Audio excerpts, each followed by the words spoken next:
Good morning, brothers and sisters. Good morning, Brother Alex, for the kind words towards me. Your sharing before the introduction is also very suitable for today's topic of Dharma sharing. Yeah, Sister, kindly share the slides. How are you all this morning?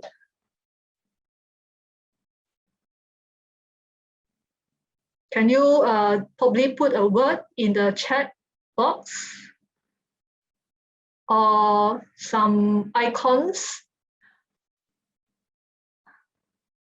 Okay, good, great, peaceful, feeling blessed, great. Okay, all right. Right. Now this indirectly also shows the mental states of us at this particular moment. Yeah. So today we are very much on the mental aspects of our Dharma learning and also the cultivation of the mind. Yeah. Okay. Right. Now, today we will continue to explore on the characteristics of worthy man, or true person, integral person, or good person. I believe that for the past two sessions by our esteemed speaker, Brother Ananda Fong, we have also learned what are the good and also wholesome or unwholesome qualities of a person, whether you term it as good, you term it as worthy, you term it as true, or you term it as integral. So these are a few words which are used very commonly when we look at reference book, when we look at suttas, when we look at reference book, either hard copy or true copy or soft copy, sorry, you will see all these different translation. And the Pali term is sappurisa. Yeah, so purisa is man. But here, because of we want to be fair, not to be biased toward man or woman, so we use person, right? So sappurisa, sa sometimes is translated as good, worthy, true, or integral. Yeah, so our discussion will be mainly based on this sutta called Cula-punnama Sutta, Majjhima Nikaya 110. Okay, now before I proceed, I would also like to draw our attention to the scheme of the Buddha Dharma. Okay, I think from week to week, yeah, probably day to day, week to week, and month to month, year to year, many of us have been attending the Sunday service. Yeah, during the Sunday service, we actually learn many aspects of the Buddha teaching rooted in the Four Noble Truths. Right. So Sunday service is actually the learning platform for many of us. But as a learner, yeah, as learner and also as a so-called practitioner, we also need to be aware that learning is just a start. So in the whole scheme of the Buddha Dharma, there are these three levels. So the first level is learning. Yeah, like what we do every Sunday. We acquire new knowledge, right? And probably if it is not the new knowledge for us, we may also scrutinize whether we have actually used it in our daily life. That comes to the second level of the Buddha Dharma, right? Which is practicing or cultivating. What we have learned, we put it into use, right? And not just stay at the learning aspect. Okay, so the second level is practice or cultivating. Then the third level, that is the one that give us hope. Because when we learn and when we use it in our daily life, and if we can see that there are changes, in terms of our thinking, in terms of our doing, in terms of our speech, which will affect our relationship with oneself and also other people around us, especially those positive changes, then we see hope that, hey, this really works. And with that, it strengthens our faith. Faith in what? Faith in the Buddha Dharma, so that we can continue our learning, our practice, our cultivation, and of course, we have realization in different aspects of the Buddha Dharma. So this is a complete cycle. Do not just stop at learning. So it has to be continued into the second level, and the third level will come by itself. Okay, so today we will continue to explore on another 2 characteristics of an integral person. Next, sister, we will look at how a person thinks and how a person gives advice. Okay.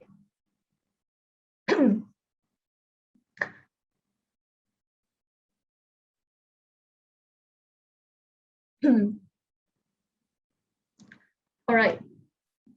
Now, in the sutta, the Cula-punnama Sutta, it says that how does an untrue man will as an untrue man? Now, the will here has different shades of meaning. But to simplify it, we can just say think with intention. That is the term will. With volition. Okay, so how does an untrue man think or will as an untrue man? Here, an untrue man will for his own affliction, for his own suffering, for his own distress, and for the afflictions of others and for the affliction of both parties. And how does a true man will as a true man? Here, a true man does not think, does not intend for his own suffering, his own affliction, or for the affliction of other people, and for the affliction of both parties. Next one. Then it comes to counsel. I will explain these 2 together, because it's related. If we want to counsel people, we need to think, we need to will. So it's interrelated. That's why I will explain it, or I will share these 2 together. So how does an untrue man counsel or advise as an untrue man? Here, an untrue man counsels for his own affliction, for the affliction of others, and for the afflictions of both. And how does a true man counsel and advise as a true man? Here, a true man does not counsel for his own affliction, for the affliction of others, and for the affliction of both. Right? So, how do we understand these 4 questions? So, when I see the word will, I recall this Pali text, which I learned many years ago. In Pali, it is said, Chittanaham bhikkhave kamang vadami, Chitayitva kamang karoti kayena vachaya chittena. So what is the translation? Okay, next one, sister. It says that the translation is volition, or another word, will, W-I-L-L, monks, is what I term karma. When you have the volition, when you have the will, then it is karma. Yeah, karma is generated. Having willed, one acts through body, speech, and thoughts. When you have the intention, yeah, then the subsequent action is either another mental action, or that will is manifested in the body action or speech. Okay, so this karma, it can be either wholesome or unwholesome. So how do we know whether it is wholesome or unwholesome? Okay, so to know whether the volition, the will responsible for an action are wholesome or unwholesome, it is the motive itself. It is the root itself that we need to be very mindful and aware of. So what are the roots for those unwholesome volition? Yeah, the roots are the greed, the hatred, and the delusion. So these are the three roots. You see the roots, the three roots. Okay. Now these roots, right, we may not be able to see. It's just like a big tree, right? You see a lot of leaves. You see many branches. Yeah, you see a big trunk. But can you see the roots? You may not be able to see the roots. Yeah, but the roots are there. Okay, supporting the whole trunk, supporting the branches, supporting the leaves. It's there. Yeah, so it's just like our intentional actions. Now, when we say actions here, it doesn't mean just acting, just bodily action, but it also means mental action, verbal action, yeah, and also bodily action. These three doors of actions. Yeah. So when we have these three roots, from these unwholesome roots, other mental defilements will arise. So what are the mental defilements? It's like covetousness. Covetousness is greed, mental greed, especially wanting to possess something. Okay, I want this, I want that. People have what is that? Property. All right, they have many houses. Okay, you always wish, how good if I have all those houses? Then I don't need to work. I will just stay at home and collect rentals. Okay, so that is the form of mental greed, covetousness. And then with the roots, the other defilements like anger, hostility, rivalry. Rivalry also can mean competitiveness. Yeah, I compete with you, you compete with me. Right? It may not be manifested in a verbal competition, but from certain action, yeah, you will know. You may see this very obviously in sometimes siblings. Yeah. Oh, this year I have first place in class. Oh, you only have you got only the second place, right? So the rivalry between the siblings, or the rivalry between colleagues. Okay, revenge, right? Domineering attitude, very bossy kind and dominating kind of attitude. Yeah, yeah. Envy, miserliness, obstinacy, conceit, arrogance. Now, all these mental defilements will arise, rooted in greed, hatred, and delusion. Now, if these mental defilements arise, then it is for our own afflictions, our own suffering. If there is no mindfulness to arrest it, and it is there, and it takes roots, then it will bring us a long-term suffering. Now, it doesn't just stop there. Yeah, when we read the question in a previous slide, it says that for our own affliction, now when we have the mental defilements, it's already for our affliction. But the afflictions doesn't stop there. Yeah, when you have those unwholesome roots, and together with the defilements which arises because of the unwholesome roots, the default actions will follow after. Yeah, the default actions, the actions, again, as I said, is not just bodily action, but it also means mental action and also verbal action. Yeah, so default actions will arise. Default actions which inflict suffering or harm to oneself. So when we have a covetousness, it's not just that particular thought, but the thought will lead to many other things. Yeah, like what I explained just now. It will lead to, hey, how do I get it? Yeah, then it may lead to action. Yeah, to the worst case, it is taking things not given, which is the breaking of precepts. Yeah, so that doesn't only inflict suffering on oneself when we think about it, but it also inflict harm or suffering to other people, affecting by that particular intention, which is rooted in unwholesome roots. Yeah, so this is how an untrue man will for his own affliction.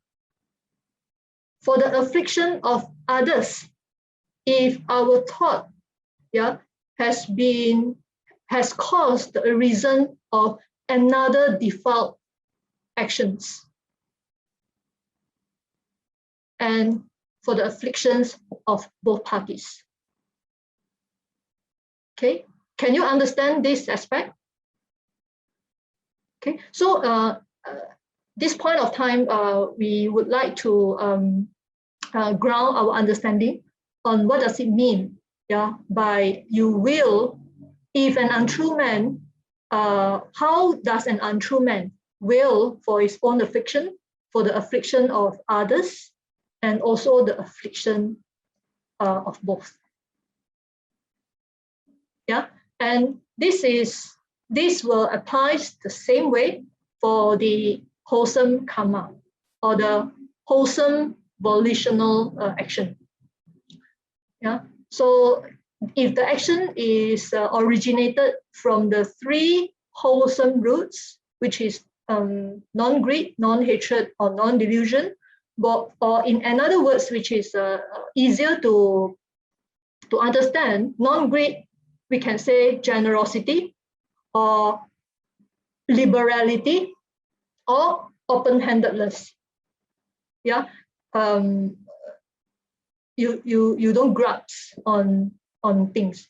Yeah, non-hatred, maybe we can say loving kindness, metta, compassion. Yeah, and non-delusion, it is wise. Yeah, so if our action is rooted in the three wholesome roots, then the follow mental states and the following actions will be non-inflicting of suffering on oneself, others, and both. Okay, now maybe some texts from the sutta. Yeah? So this is on Culapunnama Suttas actually. When the Buddha met with Kalamas, yeah, so the Buddha actually gave many good advice to the Kalamas, and one of it is on greed. Okay, it says that what do you think, Kalamas, when greed arises in a person? Is it for his welfare or for his harm? For his harm, Bhante. Then it says that Kalamas, a greedy person overcome by greed, okay, with mind obsessed by it, okay, rooted in greed and the default mental state, a reason, greedy mind, right? I want this, I want that. And the subsequent action which affect other people is he or she may destroy life, may take what is given, may transgress with another person's wife or husband, and speaks falsehood. Because of the mind, which is rooted in the three unwholesome roots, when he wants to give advice to other people, what do you think? Can he or she immediately change to another person, which is rooted in wholesomeness, in wholesome roots? No, right? When he encourage or advise other people, he or she will also advise to do otherwise. Yeah, which is rooted again in greed, hatred, and delusion. And will that lead to his harm and suffering for a long time? Definitely, yes, Bante. Okay, so can you see this? Yeah, the affliction of oneself, the affliction of other people, as well as the affliction of both parties due to the three unwholesome roots. Yeah, and I also would like to, now before this slide, maybe we can stop at the previous slide. Yeah, there are some examples from the Dhammapada as well. Greed, hatred, and delusion. Yeah, I also want to share some stories from Dhammapada. Some of you may have heard about this, but have those stories acts as a point of our reflection when we need it. Okay, now that is the important thing. We may have read it, we may have learned it, but when our mind needs it, when we need it, will it arise? Okay. Now, for example, just now when we mentioned, yeah, that the root, and then it will cause the reason of mental defilements. And there are many types of mental defilements. And if you are interested in that, you can also refer to Majjhima Nikaya number 7, which is called Culapunnama Sutta. And there is a list of mental defilements there. Yeah, if you are interested to further cultivate our mind or to change, yeah, from the change of mental habit from not good, unwholesome to wholesome, then you may also want to read that particular sutta, Culapunnama Sutta, Majjhima Nikaya number 7. Now, the stories that I would like to share is this. Tissa,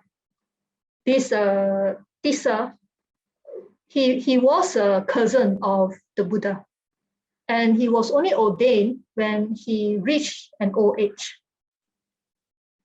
And because of that, right, he liked to pose as a senior monk to other people. And his attitude is very domineering. Yeah, domineering. So when other visiting monks visited the temple and did some service to him, he will be very pleased. Yeah, but when his behavior is being admonished or is being advised by some other monks, then he would show displeasure. Yeah, when this reached the Buddha will always advise him, yeah, not to behave in such a way. But he is so obstinate that he wouldn't listen. Yeah, then the Buddha also mentioned that the obstinacy of this Tissa is not only in that particular life, but it is from his past life. His past life also, he is also very obstinate. During one of his past life, he actually, due to misunderstanding, he cursed a very holy person. Curse. Yeah. So when he did that, right, the king also need to intervene. But because of obstinacy, he doesn't want to. And at last, the king needs to use force to drag him, and then only he apologized to the holy people, the holy man. Now, when I read this, right, I also reflect that our mental habit, all of us have a mental habit, our habit. Our habit, if you reflect properly, there are some mental habit which is very distinct in you. Yeah, and it may not be just from this particular life. It may be brought from the past life. It's just like this tisa, yeah, the obstinacy. Now, when you think about that, due to delusion, when people advise and we do not listen, yeah, now that is delusion, rooted in delusion. And the mental defilements which arises is obstinacy. Now, when the obstinacy, what is the following action? The action is when people advise, you don't listen. Yeah, and that is our own afflictions. Now, what is the subsequent cause of action? What is the subsequent cause of a default action? Yeah, so you may scold people, which affect the harmony of the community that we live in. Yeah, you may speak in a very harsh word to other people. Yeah, so it's already inflict sufferings to other parties. So this story of a tisa, which is in the Dhammapada verse number 3 and number 4. Now it shows this. Now we ourselves also can actually reflect. Do we always complain on the same thing? Our mental habit. Okay. Now the problem with our thinking is we think habitually. Now we think in a certain way, and once we are locked in that pattern of thinking, yeah, really locked in the pattern of thinking, then it tends to repeat itself at all times. Yeah, you think and you look at your own daily dealing with others. You will always complain on certain people. Yeah. Now, rather than look at other people's fault, now look at oneself. Is it because of our locked pattern of thinking? Yeah. This pattern will repeat itself and it is very dangerous. Now, when we have that pattern, it tends to take it to future. Now, the future means this particular life, the rest of this life, or it may even be taken into the subsequent birth. You understand what I mean? So this is the danger. If it is unwholesome, then you will see that it tends to repeat. And if you always probably scold your children or scold your husband or scold your wife of the same thing again and again, then you may want to reflect on this point. All right. Now, if you know how to think and you reflect on the danger of this, yeah. Now, what is the danger of this unwholesomeness, of this unwholesome mental habit. Yeah, it will bring disharmony to the household, the very least. Okay, and then when you get angry, what do you feel? You also won't feel nice about yourself. Okay, so anger, resentment, right? All these are mental defilements rooted in hatred. Okay, when these mental defilements arise, the subsequent default actions will follow after. So you will scold, you may even beat, right, to a certain extent, or you may throw anger, or you throw things. Yeah, so this is the subsequent actions which inflict sufferings on other people.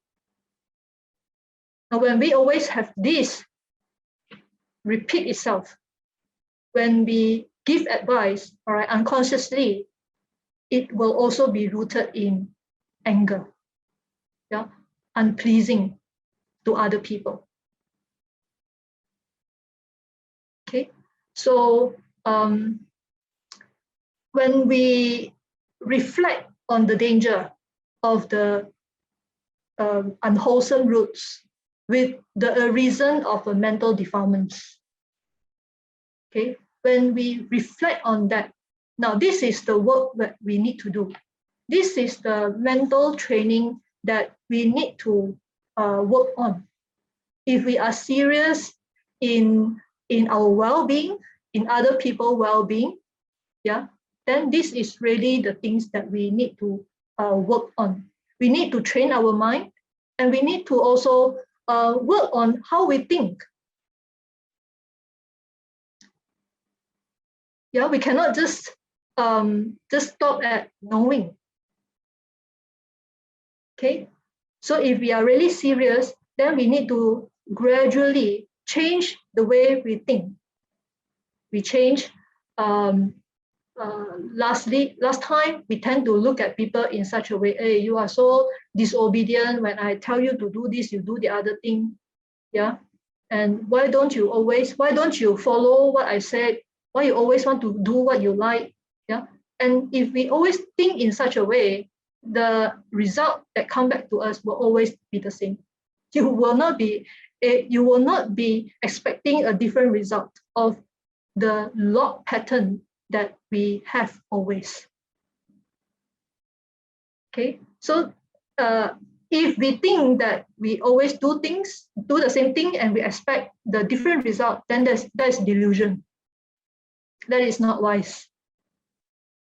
Okay, so when we change, when we learn, we change the way we think, we work on our perception, we work on our ways of looking at things, looking at the different of the person, yeah, and put in the Dharma, what we have learned, okay, then we can gradually, we might be able to see changes.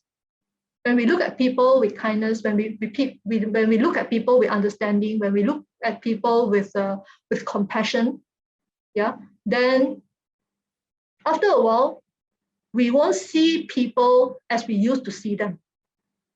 And because of that, right, then we won't react in the same way. Yeah, we will respond properly, accordingly.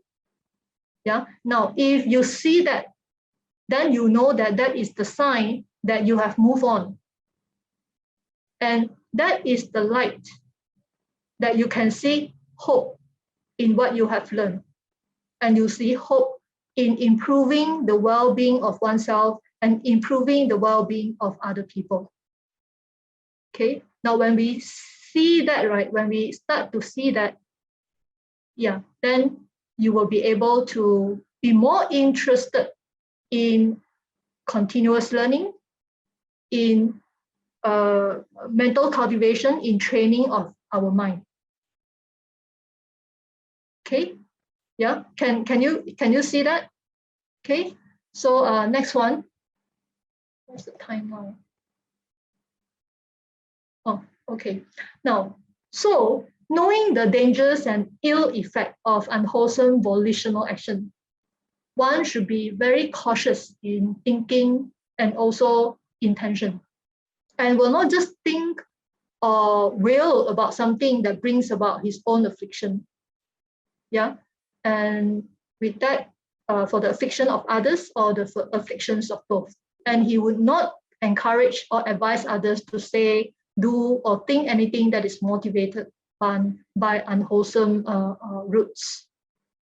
Okay, now next one. I also like to draw attention to this Dveda Vittaka Sutta on Majjhima Nikaya 19. Now this shows the powerful tool of a reflection on how one can actually remove especially mental defilements. So the Bodhisattva, before he became the Buddha, when he was striving diligently, yeah, he saw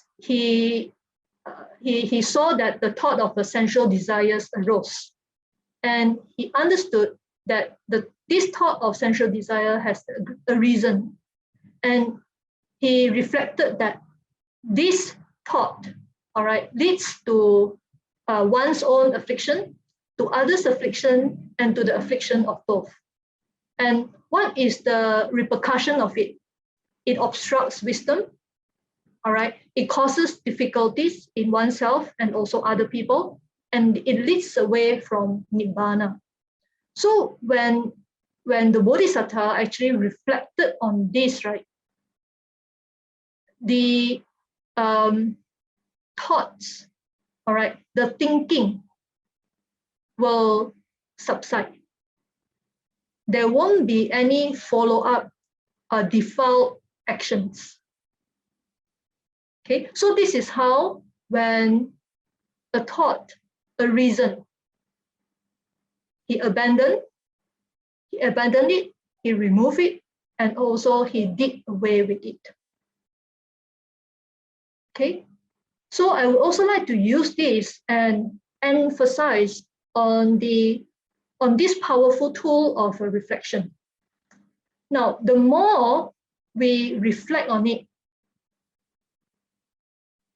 we will see clearer how those thoughts rooted in especially the unwholesome roots, greed, hatred, and delusion, will defile our mind. Okay. Now, the more powerful the more frequent you do it, the more powerful you are in terms of ability to abandon the thought, all right, whenever it arises. Okay, how? Now, when you do it very often, yeah, it will become your inclination. The next slide. Now, whatever a person frequently thinks and ponders upon, that will become the inclination of his mind. So when you do it very often, you always reflect on the danger of this kind of thoughts of anger, yeah, thoughts of obstinacy, yeah, thoughts of miserliness, avarice, or domineering kind of attitude. Now, if we reflect on those thoughts which are rooted in unwholesome roots, okay, then the clearer your mind would be in terms of these mental impurities. And when you think of that and when you reflect on this, you will abandon it. Yeah. And if you do it very often, it will become very powerful. And when you have the thought, right, and immediately this reflection will arise. When it arises, right, then you will abolish the whole trail of thinking, which may be followed up by default action. Okay, so this is the power of training. So For mental defilements, one of the powerful tools is reflection. Okay. Now, the subsequent slides, which I will maybe go through just a few, are just some examples. Now, when you look at this, right, this is actually one of the posting by Nalanda Facebook on sportsmanship at its height. When I read this, right, I feel very joyful, and I actually rejoice in their friendship, and also rejoice in this non-competitiveness. Okay, as we know, right, in sports, there's always always competition. It's either you win or I win, right? And it's always it's not just competitiveness or competition, but sometimes it may also have the rivalry aspect. You are my rival. Yeah, you always win me by 1 second. So there's always that in sports. Yeah, but this example, right, in the recent Olympic game actually show us that the real spirit of sportsmanship, the sharing of the gold medal. Okay, so instead of rivalry, right, instead of rivalry of this particular case, right, competition, yeah, which may lead to not just one's own suffering, yeah, mental suffering, but it may also add to suffering of others. It may break the friendship, right? Maybe not. I mean, before that, maybe it's not just may not be a good friend, but just friend. But because of the rivalry, yeah, it may just totally break the whole friendship. Okay, yeah. But this is another case. It doesn't come into that state of rivalry that inflict a friction on other people, but it's this real friendship, that sharing of gold medals. Yeah. So this is one example that I want to show you. For the details, you can also go to the Facebook posting and read it. Yeah. Next one. Now, I also want to ask you, when your colleague is being praised for the job well done, which you are equally involved in. Okay. Now, what will be your mental response to it at that point? Okay. Can you probably type a word in the chat box?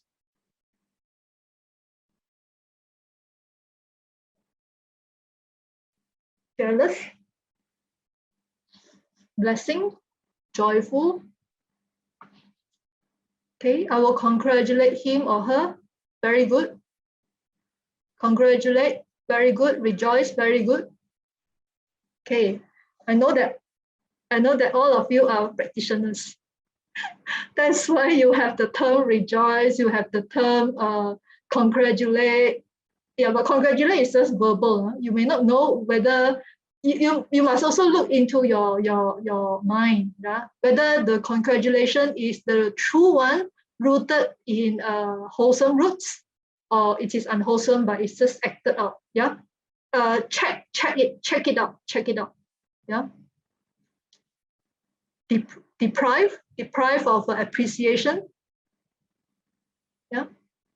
Okay. Sad and wish we both being praised. Okay. Right. Happy. Okay. So there are many different responses. Now, when you see this, right, you as someone who is keen in Dharma, you need to further investigate. Now, why? Why do I need appreciation in the first place? Why? Yeah, you scrutinize, you investigate, yeah, and come to its root. Why? Why do you need that? Why do we always need appreciation? Why do we need other people to to assure us. Yeah, why? Or why do we need to always highlight ourselves? Yeah. Okay. So scrutinize it. Then you will see what we shared in the very first few slides, whether it is rooted in the three unwholesome roots, or whether it is rooted in the wholesome roots. And when it is rooted in the unwholesome roots, what is the mental defilements that arisen? And that mental defilement arisen, how does it lead to another defiled actions, which may cause harm to oneself, cause harm to other people? In this case, maybe it will jeopardize your relationship with the person. Yeah, when you look at him the other time, the next time, you may not look at him in the same way as you look at him the next time. Right? And the words that you speak, you converse with him may not be also the same way. The same way with amity, not enmity, but amity, A-M-I-T-Y. Okay, so scrutinize it, reflect on it. Why? Why do I behave in such a way? Yeah. Okay, next one. Do we still have time? I think we don't have time, right? Yeah, now is 10:45 already. I think I should stop here. The following slides are just some samples that I prepare, but probably you will have more examples. Yeah, because every one of us may have a different lifestyle, and we meet with different people. So you may want to share this when it is in the group discussion. Yeah, so we go down, sister. Okay. Yeah, remember that the mind is the forerunner of all states. Yeah. If we can guard our minds, the control here in this particular slide from an excerpt from the Dharma talk is also from the posting. So it's not really to control as using the force, but to me, it is more to guard, how to guard our mind, how to direct our mind. So the Buddha said, no enemy can harm one so much as one's own thoughts of craving, hate, jealousy, and so on. Yeah, so it's we ourselves, right, work on how we want to guard our thoughts, guard our intention, right, our volition, so that our next course of action, right, will be beneficial to oneself, others, or both. Okay, so I think with that, I would like to conclude the sharing today. And as today is more on the mental aspects of our cultivation, so I would like to say that cultivate and guard our own minds. Yeah, continue to reflect on the danger of those unwholesomeness. And when it becomes our mental habit, and it will be brought up to use when our minds needs it. Okay, and it will help us to reduce the intensity of those thoughts, especially the unwholesome one.